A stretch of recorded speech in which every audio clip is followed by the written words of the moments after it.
Hi, this is Dr. Louis Hassel coming to you as part of the Digital Anatomic Pathology Academy today with our cases of digital slide review surgical pathology sign out. I'm really happy that you've joined me and pleased to share with you quite an interesting case, not particularly diagnostically challenging, but occasionally presenting some challenges. The patient is a 34-year-old woman who has been found to have a pelvic mass. And on further evaluation, it's noted that her CA-125 is elevated. Now, in many circumstances, that of course raises concern for malignancy. And so I think it's first very useful for us to consider what the differential diagnosis of an elevated CA-125 really means. So just doing a little bit of research, I think you'll discover that there's really quite a wide array of disorders where CA-125 can be elevated. Of course, we use this test as a screen in a suitable patient population for possible ovarian or fallopian tube malignancy.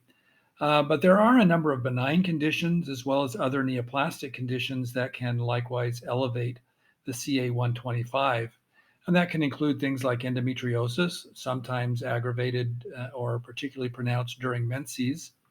Mesothelioma can likewise produce an increased CA-125, whether in the peritoneal cavity or the pleural cavity. Metastatic carcinomas from other sites, the appendix or other locations, can cause elevated CA-125, as can a number of fairly common inflammatory diseases, such as pelvic inflammatory disease, even Crohn's disease or other peritoneal inflammatory disorders can elevate the CA-125. And in fact, patients who have liver disease and ascites can also present with elevated CA-125. In terms of physiologic elevations, of course, pregnancy produces some degree of peritoneal transformation, both due to the hormonal and the mechanical factors involved. And that can occasionally also produce an elevated CA-125. So with this rather broad differential, and in particular in a premenopausal woman, the CA-125 has a very low specificity for a carcinoma. And so in our particular patient, finding an elevated CA-125 is really not particularly helpful. And I think raises some question as to whether or not it's even appropriate to make that test during pre-op evaluation, unless it's with the hope that potentially later on it can be used as a tumor marker if carcinoma is subsequently discovered. So this patient came to surgery, and this was a patient referred to our attention.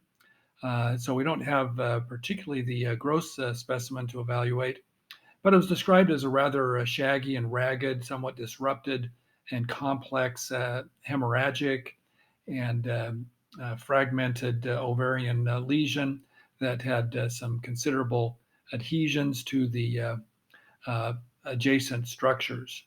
As we look here, we don't really see any unequivocal ovarian tissue in terms of either corpora albicantia or primordial follicles or anything of that sort.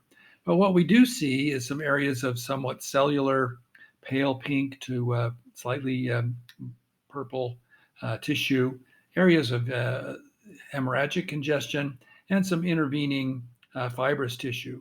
Now, notice here that the boundaries between these areas are really not particularly sharp or well circumscribed. But as we come into higher magnification, we can see, as I think you'll see here, that there's a lot of pale cytoplasm in these cells. There are some associated other inflammatory cells here. As we look around, you may see some plasma cells, some lymphoid-like cells in the mix of these cells. And as we look at these more pale cells, we notice that they have considerable amounts of slightly foamy cytoplasm, fairly bland-looking nuclei, a few nucleoli here and there. And then in some areas, we begin to find karyorectic debris, maybe some neutrophils and so forth, particularly as we come into areas like this, suggesting possible necrosis or some other inflammatory process going on here. So looking at this area, we'll look a little bit more at some other areas here. We don't see giant cells, though occasionally you might see giant cells in this type of process. But with these sort of foamy cells, I think the differential would include a number of neoplastic conditions, including steroid cell tumors or maybe granulosa cell tumors. Sometimes some of the other sex cord stromal tumors, Sertoli cell tumors, and so forth might be considered with this type of foamy appearance.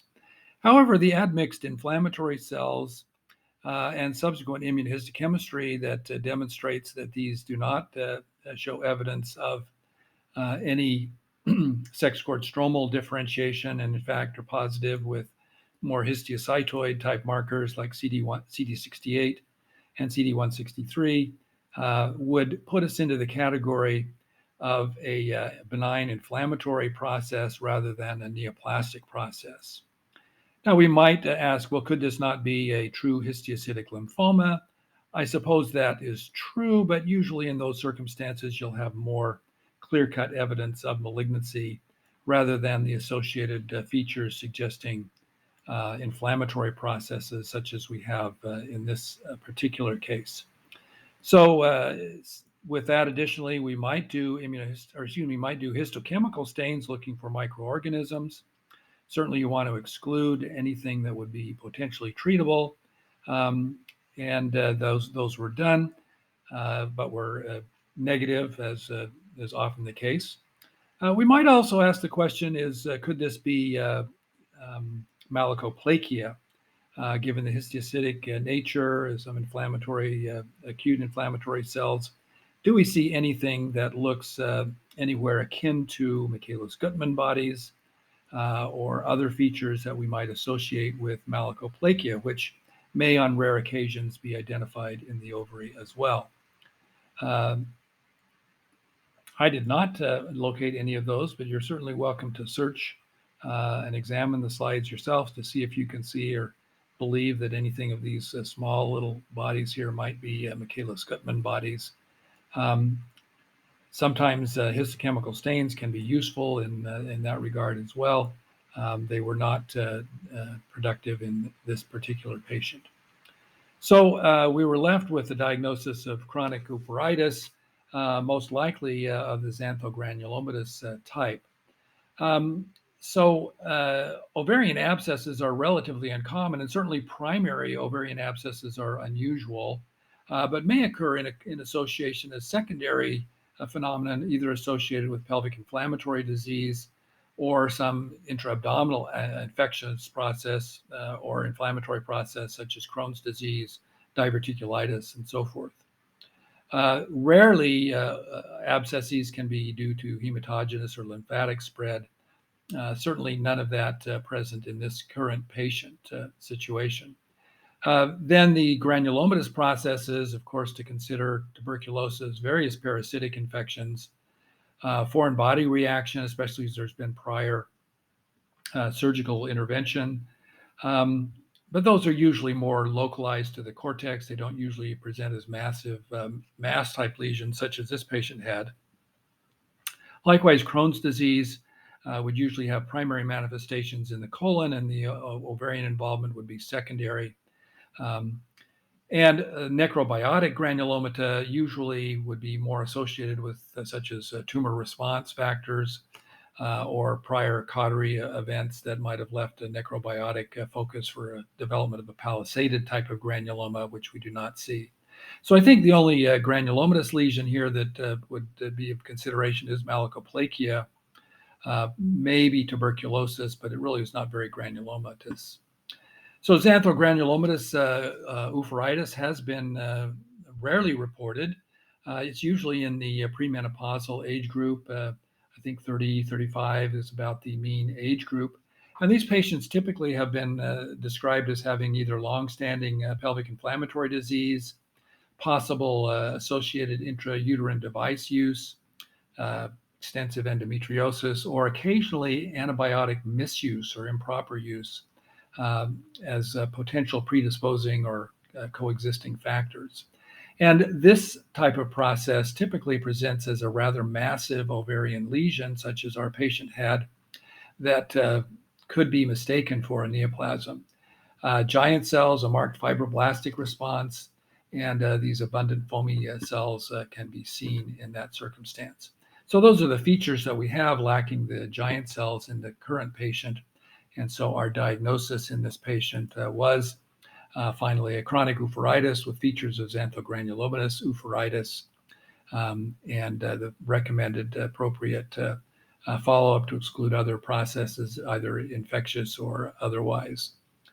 So that concludes our case for the day. Thanks so much for joining me. And if you like this, please subscribe and comment below.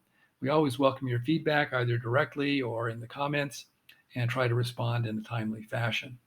So until next time, thanks again for joining me.